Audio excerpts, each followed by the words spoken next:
নিজ চোখে এভারেস্ট সিংহের রূপ কে না দেখতে চায়, কিন্তু সবাই কি তা দেখতে পারে?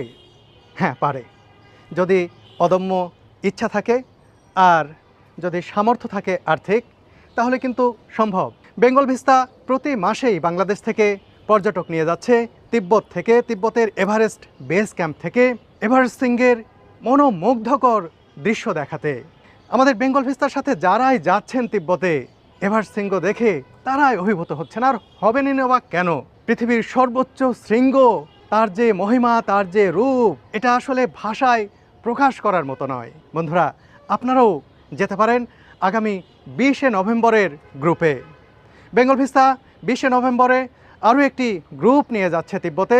এই ভ্রমণে শুধু এভারেস্ট বেস ক্যাম্প থেকে এভারেস্ট শৃঙ্গ নয়, এর পাশাপাশি নিষিদ্ধ শহর লাসার সেই বিখ্যাত পোতালা প্যালেস দেখবেন আপনারা, দেখবেন অতীশ দীপঙ্করের মন্দির এবং তার